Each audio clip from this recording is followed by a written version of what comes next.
Summary. The Odyssey tells a single story, the story of Odysseus and his family. But to do so, Homer weaves together two major plot lines and multiple points of view into the poem's 24 divisions, which are traditionally called books.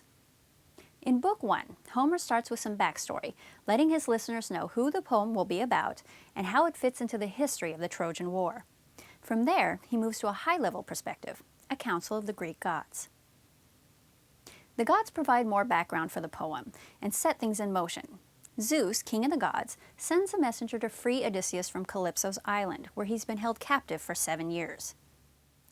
Another god, Athena, goes to Ithaca to goad Telemachus into searching for his father.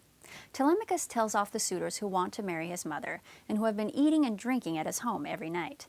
He then sails off for the news of his father, visiting Nestor, Menelaus, and Helen, all old friends of Odysseus.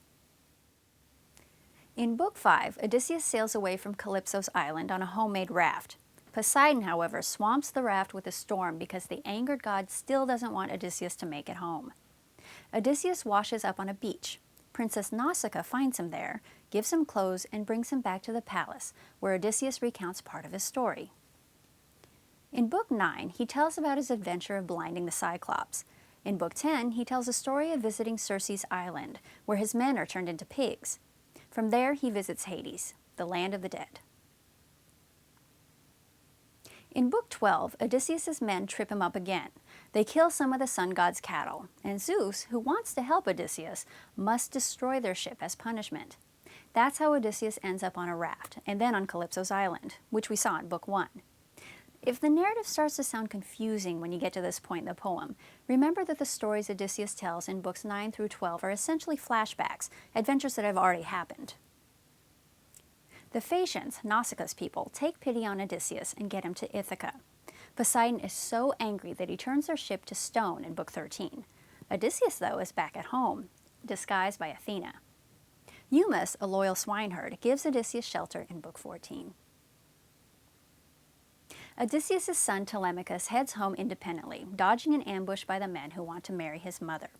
Father and son reunite in Book 16, and in Book 17 each returns to the palace, Telemachus openly, and Odysseus disguised as a beggar.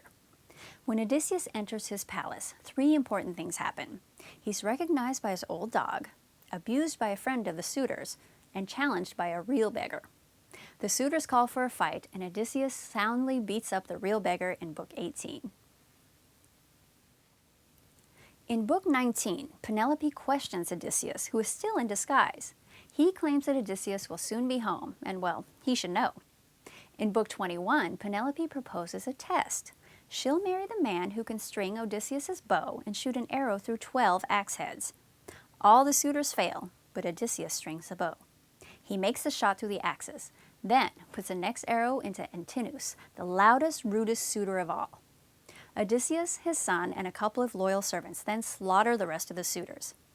A servant wakes Penelope and tells her what has happened. She doesn't believe it and tests Odysseus by asking him about their wedding bed. When Odysseus proves he really is Odysseus, they live happily ever after. In Book 24, Homer wraps up the loose ends. The ghosts of the suitors go to Hades. Odysseus reveals himself to his father Laertes. A few of the suitors' relatives show up for vengeance, some are killed, and finally, there is peace in Ithaca.